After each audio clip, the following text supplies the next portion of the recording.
Hello nerds, Kelly Renee Miller here, and I know what you're thinking. You're thinking, well, was she yesterday? Well, the question is, nope, I just asked the question. The answer to that question is, I was here, and I actually spent over an hour talking about geeky things. And I just watched the video, and I was like, wow, I spent over an hour talking about things. I could have kept my answer shorter. But I spent over an hour talking about geeky things and being a geek girl and what that means in regards to dating. For Geek Legion of Doom, you can find them. It's a UK-based channel. They have 4 or 5 different contributors that all contribute to the same channel.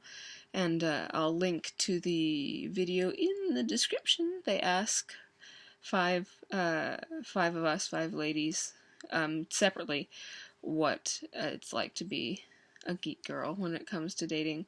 And I watched it, and I was honored to discover that I am the only American on that list. The other 4 ladies are lovely British women that I don't know because I have not been to England yet. So I was doing that. What I did yesterday, I watched at a 2-movie day, I saw Star Wars: The Force Awakens for the 4th time. I might see it a 5th. If that sounds excessive, just know that my record is 10 in the theater.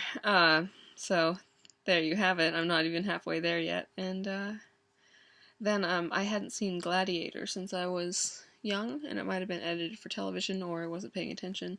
And that is Jessie Milestone, a milestone of mindless entertainment. It's her favorite film, so one of them. So we watched that together last night, and I found the most interesting thing about that, beyond Joaquin Phoenix's performance, which I think steals the show, that Hans Zimmer's soundtrack is in parts similar and in one phrase even identical to the Pirates of the Caribbean soundtrack, and that is Gladiator came first, if you were wondering. Hans Zimmer oversaw the music for Pirates of the Caribbean, but it was scored by Klaus Badell, who must be a big fan of the Gladiator soundtrack. Not hating, make your money, do what you do. It was interesting because the parts that were very similar to pirates were not in the places in the film that I would expect them to be.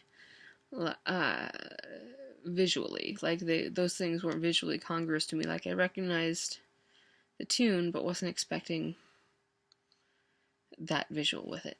Anyway, something else, in my endeavors to clean my room and make it look like, a place that a human being resides instead of a place that a human being has in excess because they don't have room for their things, so they throw things in there, I discovered a book that I've yet to read, but I'm very excited. It's from my friends. I say friends because I went by their booth and I bought a shirt from them that says, I'm actually wearing it in the video that I'm going to link to, that says, if you can read this, my invisibility cloak has failed, which I laughed too hard at to pass up.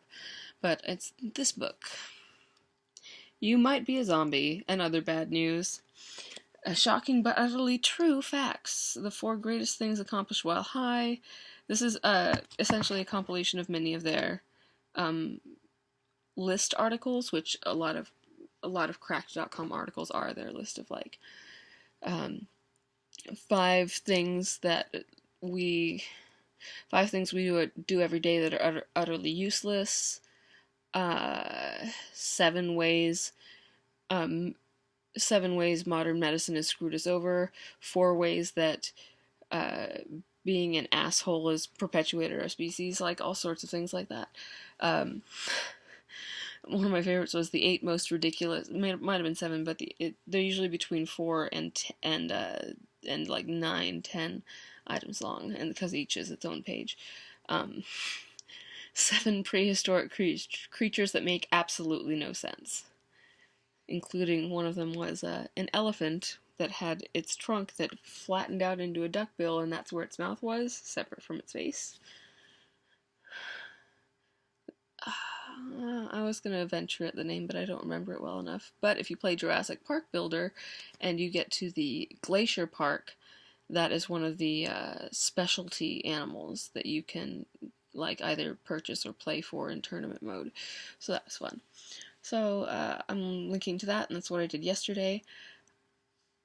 I spent way longer on that than I anticipated, and in watching the video I was like, I probably should have asked what this was for before I started talking, because I answered these questions in a much more in-depth way than I would have otherwise. Well. I didn't record my half of the conversation, so if you would like to see my complete answers, you'd have to write GeekLegionofDoom, and that would be kind of strange, because it's a little creepy.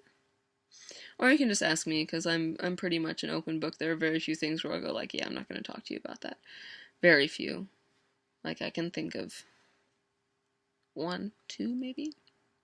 Pretty open. Anyway, keep it geeky, nerds. I'll see you tomorrow. For the US.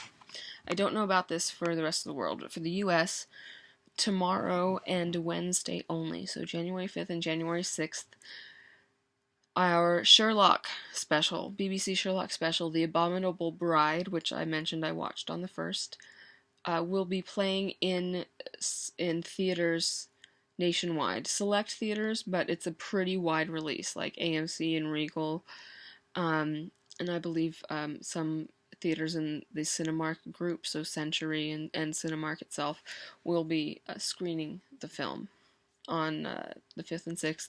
Oh, and several showings as well, but just for 2 days. So if you want to see Sherlock the Abominable Bride, I'll see if it's on Fandango, and if it is, I'll link to it in the description.